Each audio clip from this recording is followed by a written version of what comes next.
আসসালামু আলাইকুম dear viewers, আজকে আপনাদের সামনে একটি নতুন লেসন নিয়ে হাজির হলাম।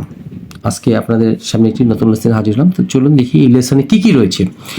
Have no more need of SB, কোনো দরকার বা প্রয়োজন না থাকা। Have no need plus verb হচ্ছে কোনো কিছুর দরকার বা প্রয়োজন না থাকা, দুটো একই।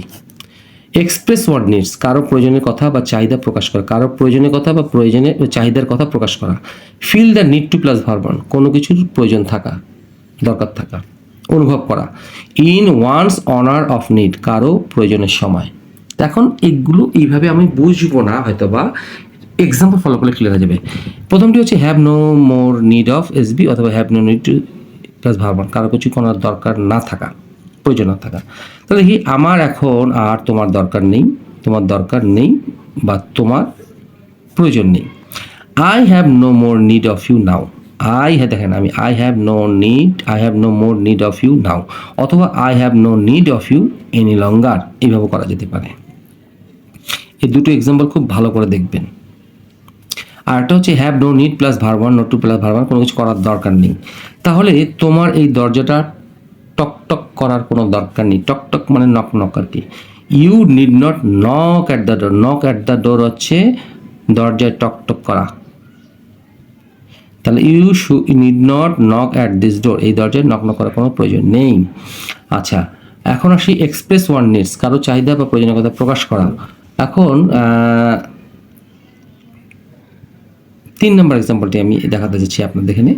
সেটা হলো যে আমি আমার প্রয়োজনের কথা বা চাহিদার কথা, হয় প্রয়োজনের কথা বা চাহিদার কথা প্রকাশ করতে চাই। তাহলে I like to express my needs, I like to express my demands.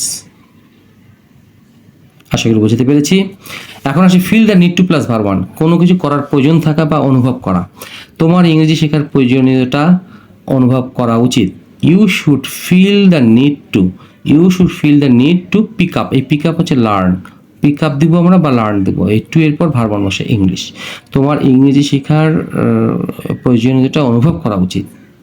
আচ্ছা, এখন আসি in one's hour of need, কারো প্রয়োজনের সময়।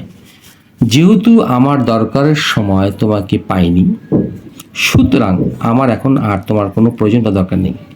সিন্স অর্থ হচ্ছে যেহেতু, এই সিন্সের অর্থ হচ্ছে যেহেতু। I did not get you, আমি তোমাকে পাইনি। In my hour of need, আমার প্রয়োজনের সময়, অর্থাৎ আমার দরকারের সময়। এই আমার দরকারের সময় ইংরেজিটি হচ্ছে in my hour of need. এখানে যার সময়ের দরকার তখন তার পসেসিভ দিতে হবে। এখন আপনাদেরকে আমি একটা জিনিস দেখাতে চাই। এই যে আমি এখানে in my hour of need যদি বলেছি, এইটা হচ্ছে পজেসিভ। আর এই পজেসিভটা কি হবে? আই হলে মাই হবে পসেসিভ, ইউ হলে ইউর হবে পসেসিভ, শি হলে হার হবে পসেসিভ, হি হলে হিজ হবে পসেসিভ, উই হলে আওয়ার হবে পসেসিভ, দে হলে দেয়ার হবে পসেসিভ। আর এগুলো হচ্ছে সব অবজেক্ট, আমার পসেসিভ হচ্ছে এগুলো। তো যেহেতু আমার কথা বলেছি, তার এখানে মাই আসবে, এটা আসবে। আচ্ছা, সেটা এই জন্য আমি এখানে এটা লিখে দেখানোর চেষ্টা করেছি। হ্যাঁ, আপনাদের উদ্দেশ্যে দেখানোর চেষ্টা করেছি আমি এখানে। হ্যাঁ, এই জন্য আমি এখানে পসেসিভগুলো দেখানোর চেষ্টা করেছি যে এই সাবজেক্টের পসেসিভ এগুলো হবে। তো যেহেতু আমি আমার কথা বলেছি আমার প্রয়োজনের সময়, তাহলে in my hour of need, এই জন্য এটা এক্সপ্লেন করে এখানে দেখানোর চেষ্টা করেছি।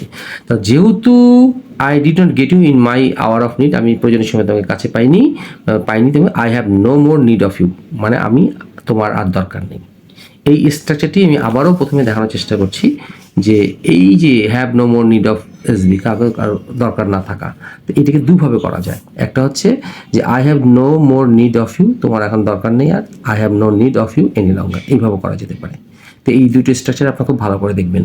তো আশা করি আপনাদের লেসনটি ভালো লেগে থাকবে। ভালো লেগে থাকলে অবশ্যই লাইক শেয়ার কমেন্টস করবেন এবং বেশি বেশি শেয়ার করবেন, যাতে করে আপনাদের মাধ্যমে এই লেসনটি দ্রুত অন্যদের কাছে পৌঁছায়।